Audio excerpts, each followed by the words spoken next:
I highly doubt my father-in-law is having an affair with Amy. At worst, he might know, or even just suspect, the truth about Amy and Luke. But it's also possible that he just refuses to believe they would do such a thing. I've been vague about details for privacy, but to put it very simply, Jim and Amy are both pretty white. Kat and Luke are not. Had Jim fathered Amy's babies, they would look different than they do.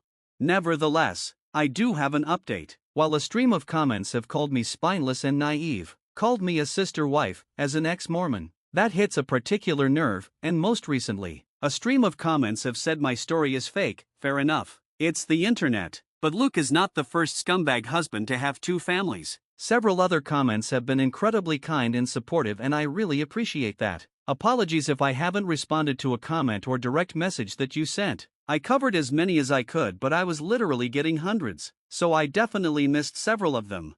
First things first, I discussed this in the comments, but our little team has, supposedly, recruited my mother-in-law. I say supposedly because Sophie and Tom were going to talk to her about getting help with submitting the DNA test, and, at the advice of my lawyer, I am staying out of the process. Officially, I told Sophie not to do it, and she said she wouldn't. Mael hasn't contacted me about it either, though we have been in touch. I'll get into that more in a moment. The bottom line is that I can honestly say I had no knowledge of any DNA test. Loophole City.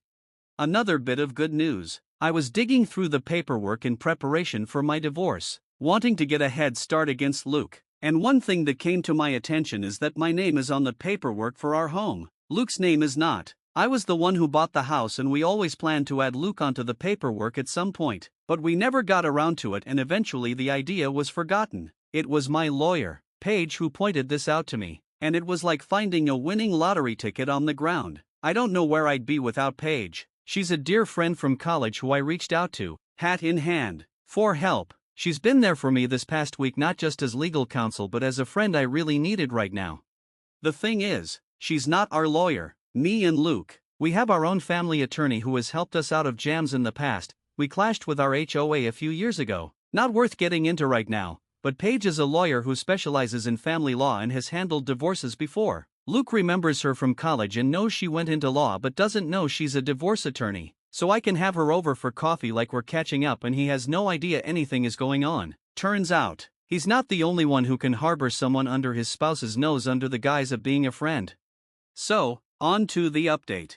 The last time I looked in Luke's phone was 3 months ago, around the point Sophie and Tom began to go around claiming they wanted to date. I found nothing. While I know how to search for recently deleted photos and didn't see any, my comments taught me how to find recently deleted messages. So, when Luke was asleep, I did just that. Swiped his phone and brought it downstairs. Checked recently deleted. I am glad I did, but I also wish I had not, because I'm still reeling from the pain. Sure enough, a conversation with Amy had been deleted. Recent texts talking about the conflict between her and me, with Amy describing me as a problem and Luke trying to pacify her without defending me at all. To be clear, they both alluded to how they had expected this for a while and just hoped it would never happen, presumably me accusing them of having an affair. While the whole conversation and the fact that it was deleted was sketchy, nothing was actually admitted. So I scrolled a bit higher, to a few days before the fight. Amy's messages got a bit more flirty. Then, I saw it. 5 days before I confronted them, Amy had sent Luke a topless pic, a selfie with no shirt or bra. Guys, I teared up. I knew it was true. I knew it in my bones, but seeing the proof still cut me like a hot knife. Doesn't help that Amy's always had bigger breasts than me. I exited the Messages app and checked Luke's recently deleted photos. Sure enough, the same selfie was there, and others. Amy topless, Amy naked, in various poses to show off. There were pictures of the two of them together, cuddled and pressed close like a couple. In some of these, she was naked. In some, they both were. There were videos. Amy sent Luke a video message of herself topless, and I had to actually hear her voice talking to him in a tone that made me sick, about how she was sending him a quick video to help him get through the day. In more than one video, she called him her boo, and, hearing her call him that, I almost vomited. Stopped looking at that point. I'd seen enough, for about 5 minutes anyway. Then a strange compulsion to keep searching led me to check Luke's laptop. I knew enough of his passcodes to access his iCloud storage and, yeah, basically more of the same. There were letters, long letters between them. I didn't have the heart to read past the first few lines of one of them, but I did read Luke mention our children. There were countless naked/topless selfies of Amy, selfies of them together, videos where Amy appeared to be masturbating. There were sex tapes of the two of them. Tom had previously offered to try and hide a camera in Amy's room, but fuck, he never needed to. Luke was hiding a whole treasure trove under my nose all along. I scrolled, and scrolled, and scrolled. There were so many, going back years. Not all of it was even sexual. There were some photos of Amy's kids, too. One video was of Kaylee and the twins playing together when they were younger, and Luke and Amy's voices from behind the camera. There were even old pictures of Luke and Amy from when they were younger. I'd even say teenagers. I snapped. All these years, I had been telling myself I had to be wrong, that it couldn't be true. Well, it was true. I know that no one forced me to look at as much of the evidence as I did, but I'm still hurting very badly from having seen it, and in that moment, I wanted to act, so I did. I called my lawyer, who was a remarkable woman. It was the middle of the night, so I had to call her twice, and she picked up, though I had woken her. When I asked her to come by and said it was an emergency, she agreed. I also asked her to draw up the paperwork and have it ready. She told me that she'd already had it ready since I first reached out to her. As I waited for her, I went through the necessary channels on Luke's laptop to make sure he wouldn't be able to remotely disconnect our access to his little stash, changing passwords and all that. My lawyer, let's call her Paige, arrived, and I went outside to greet her in the car. Spent a good half hour in the passenger seat just crying, and she was great about that, before I passed her Luke's phone and his laptop, with all the information she needed to use them. She warned me that this could be considered theft, so I asked her to forward and print out copies of everything she could and then bring the items back, because I just couldn't bear to do it myself. She agreed. I went back inside, and then I packed up Luke's things while the house slept. At one point Owen got up to use the bathroom and asked me what I was doing, but I told him I was just cleaning. Luke stirred once or twice while I was in the bedroom but did not wake. I got all of his things packed into trash bags and I loaded up the car. That's when I woke him up and told him to come outside. He was confused and half asleep, but he did notice things were missing. I ignored his questions and just told him to come with me, so he followed me outside. Once we were by the car, I pulled out the divorce papers and officially handed them to him. That was about when he figured out what I was doing, and he tried to talk me out of it, tried to be sweet with me, to be tender. He kept insisting that he loved me and that there had never been anything with Amy, kept trying to persuade me not to tear our family apart. Even 2 weeks ago, I might have wilted under him because the manipulation and gaslighting were truly masterclass, but I can see through it now. I didn't tell him that I knew he was full of shit. I didn't tell him what I had seen. I just told him we were finished. He tried a different approach. He refused to go, stated firmly that our children were his too, and that even if we were separating, I had no right to just decide the kids would stay with me over him. This was where I very coldly presented the paperwork reminding him that the house is in my name, and told him under no circumstances would my kids be staying with Amy. He argued a while longer, but in the end he decided to be the bigger person and keep the peace. At that moment I didn't care where he went. Before he left, he did ask about his phone and laptop, and I waved him off by saying they were in one of the bags. Bought a little time. I couldn't sleep for the rest of that night. I cried more. Eventually I realized I'd have to wake my children up early and explain to the extent that I could. Naturally, I woke Sophie first. I told her that I had kicked her father out, and that I had discovered evidence of an affair on his devices. I did not specify what kind of evidence and she did not ask. I woke up the others and gently told them that their dad had gone to stay somewhere else for a while, that I wasn't sure where, but from now on things were going to be different. Louise was the one to ask if we were getting divorced, and I couldn't lie to her. I told her yes. Owen asked when they could see their father again and I wanted to cry. Sophie was a very big help, urging her siblings to be sympathetic to me right now and worry about dad later. I knew better than to poison them against their father. Paige warned me against doing that as well, so I only told Sophie that the affair was confirmed since she had already been in the know. However, as the kids were getting ready for school, Owen approached me and asked me point blank if it was about Amy, if Luke was going to be with her instead of me. I couldn't answer, but I suppose that's an answer on its own.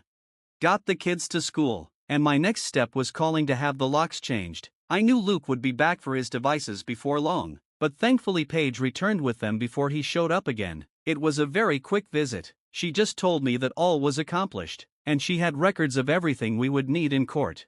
Sure enough, Luke turned up an hour later demanding to know where his laptop and phone were. I had set them back in our bedroom like they had never moved, and I just told him he had forgotten them. He insisted that I had said they were in one of the bags, so I just shrugged him off and told him I must have been mistaken. After he grabbed them, he tried again to reason with me, but I just showed him the door. I knew the kids would start to come home from school before long, and I think he was trying to delay leaving so he could see them. I was not having it. I started shouting again and sent him on his way. I'm still just in absolute pain and despair for what I saw. I don't know if he'll realize that anyone went through his devices and made copies of the evidence, or if he suspects I saw anything, but he obviously didn't say so. After he left, I cried once again.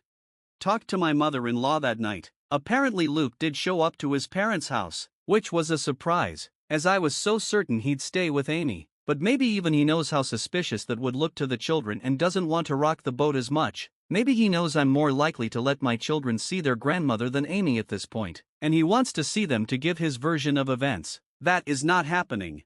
Kat already shared his version with me, that he relayed to her and Jim, that I'm having some kind of mental breakdown, that he wishes he could help me. But my paranoia is causing me to lash out and turn violent. I was never violent. I shoved him away when he tried to hold me. That is all. And what's so hilarious is that he didn't mention Amy at all to his parents. He didn't even frame it as me falsely believing he was having an affair, even though that's his story when talking to me. He left Amy out of it when talking to his parents. Kat noticed that. She believes me. Jim doesn't know what to believe anymore. According to Kat, he seemed very troubled by what he heard from all sides.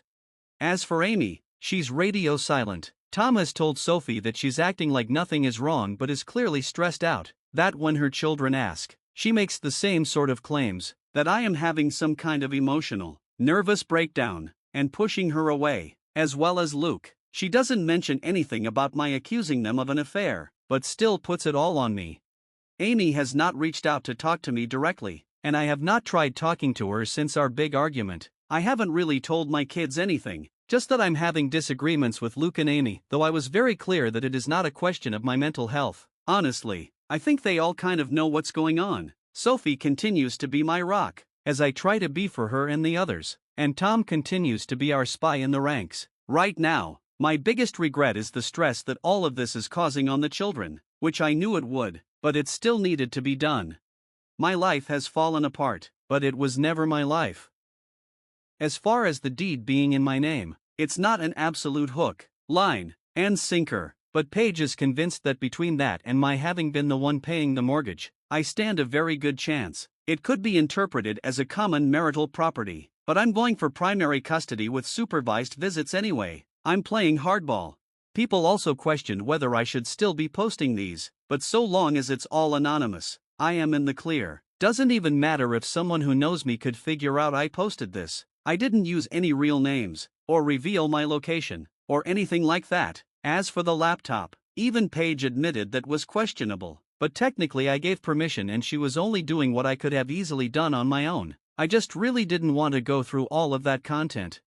As far as the divorce papers, Paige had them filled out after the very first time I contacted her. My serving them to Luke was ceremonial. She still contacted him later to officially serve him and request his lawyer's details. But before he could respond, I had already done something a little sneaky. I reached out to our family attorney, the one who has always been on call to represent me and Luke during our marriage. He helped us out of a jam with the HOA a while back. I'll call him Zach. Now, contrary to some of the comments' suggestions, I cannot just go around town consulting with every lawyer in the area, with the explicit purpose of locking my husband out of hiring them. That is bad faith and judges don't look too kindly on it. However, this was Zach. He had been my attorney, and Luke's, for years. I feel like I had just as much right to him as Luke did, and I got there first.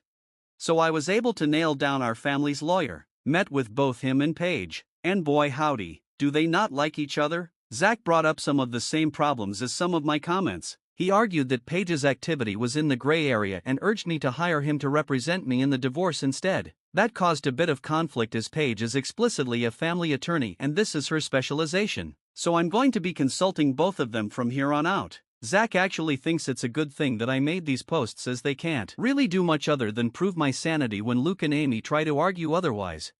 Overall, I am doing better. I've been talking to a friend in real life, the mom of one of Sophie's friends. I also have therapy scheduled for myself, and I intend to look into family therapy as well. When my kids ask me what's going on, I simply tell them that their father and I are having adult problems and it's nothing they need to worry about. That worked for about a day. Sophie warned me they were planning to confront me as a group, and they did, asking if Dad had cheated on me with Amy. Obviously, they've been talking about this, and perhaps they have been for longer than I had anticipated. Perhaps they've been wondering. Again, even though I had absolute proof, I was hesitant to tell them as much, and let me explain why. I naturally wouldn't tell them about the pornographic content I found. I would simply say that I found messages between Luke and Amy revealing their affair.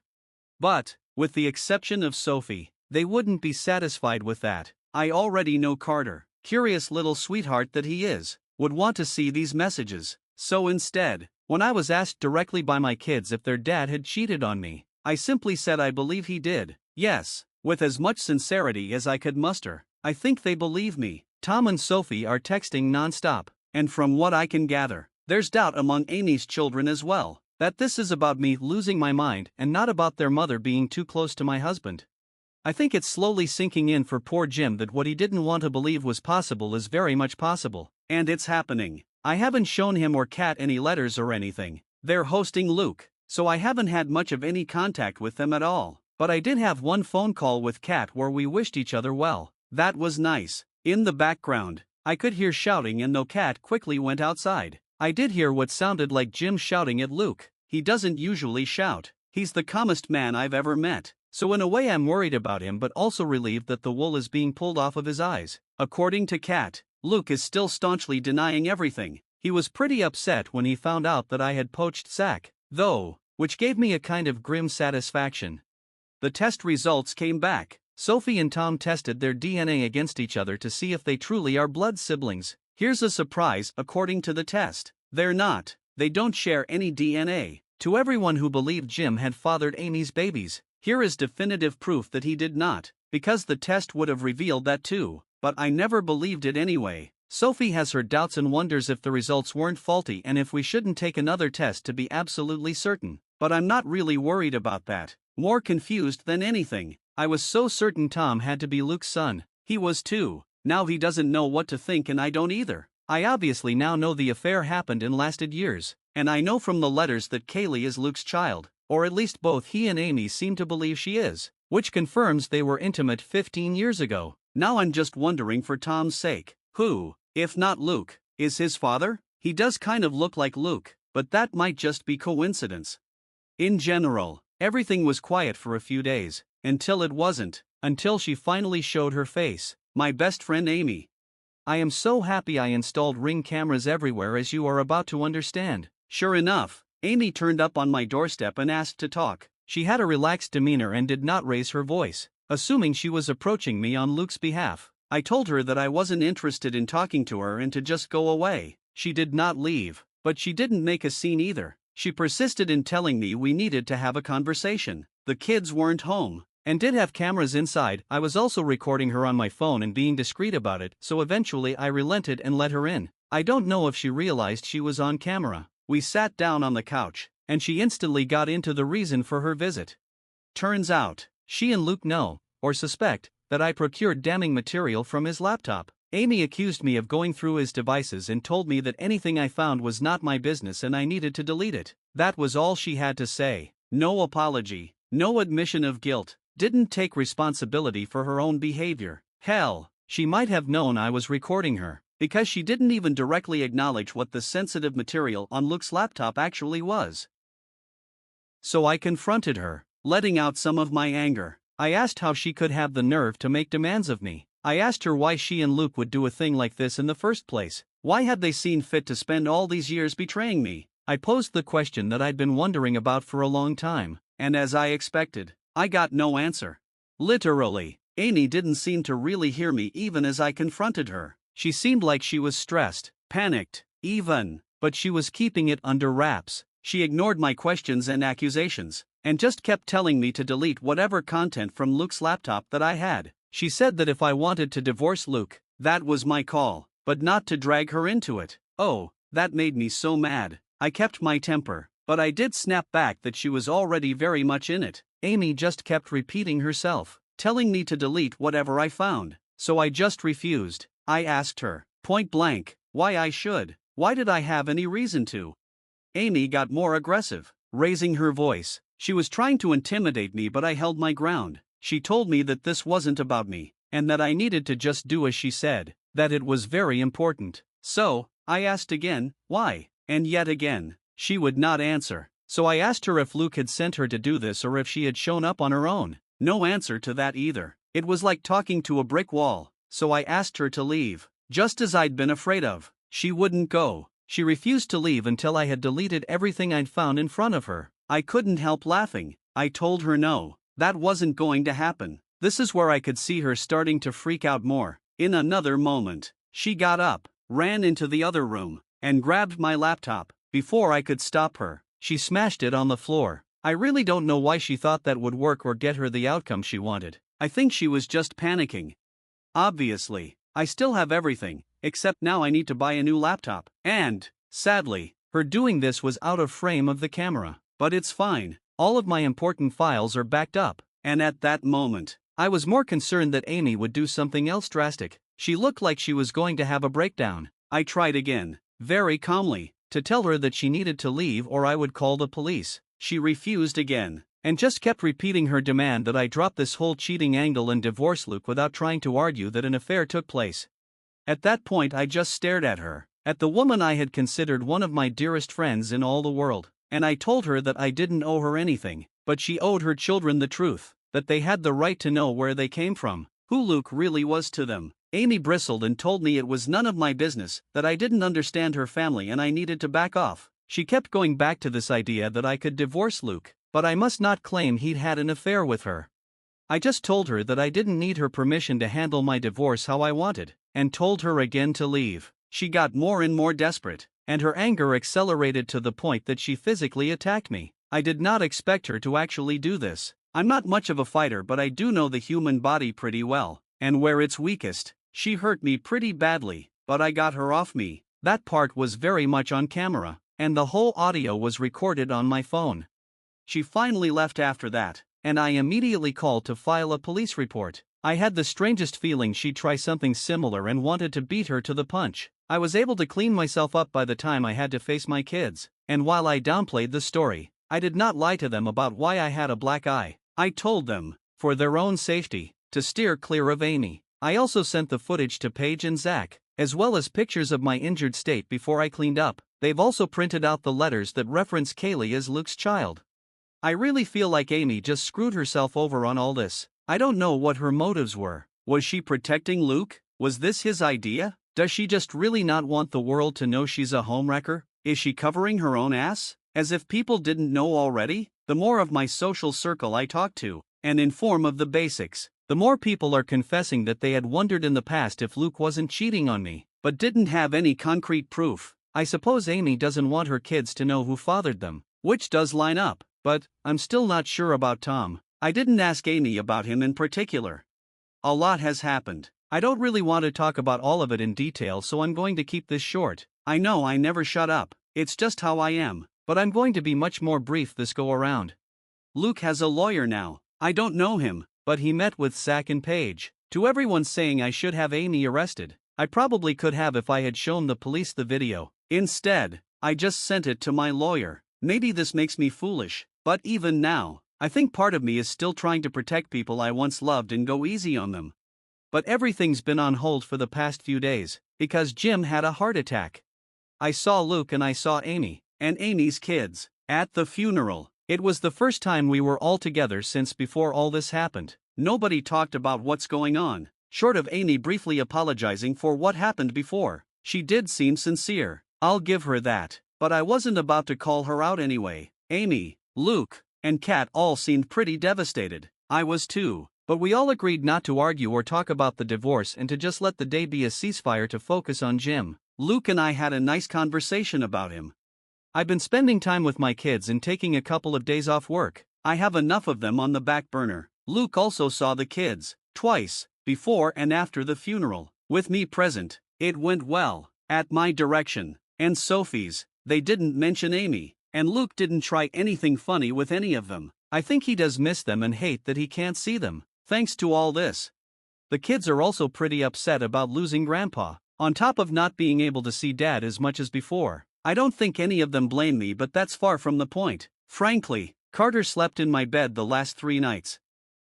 I'll get more into this in the future when I have the energy to talk about what's going on in more detail, but whoever suggested that Kat lied about the test results was correct. She never sent them in. She confessed as much to me. I guess she didn't feel comfortable going behind her son's back, but did feel comfortable lying to me to protect him? Until she didn't. Until she felt guilty, and she came clean. Under the circumstances, I am not angry with her, but I know better than to trust her anymore. As far as I know, she did not tell Luke about the test, but it means Tom could still be Luke's son. Probably is.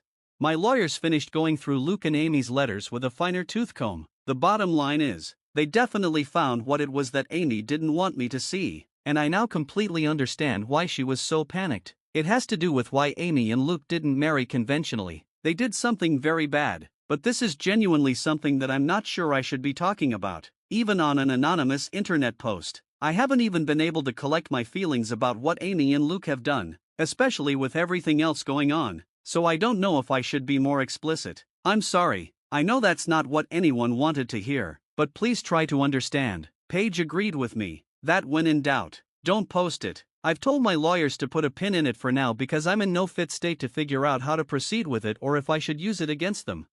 I'm just feeling like shit, honestly. It's difficult not to blame myself for Jim. I can only imagine Luke and Amy are blaming themselves too. I know they're bad people. I don't forgive them. But this tore them apart as it did me, and I think all 3 of us feel like the divorce stressed Jim out to the point where it may have contributed. He already had heart disease, and in particular, I blame myself for showing him what I showed him. I showed him proof of the affair shortly before he died. I'll be carrying that with me for a very long time, even if I shouldn't.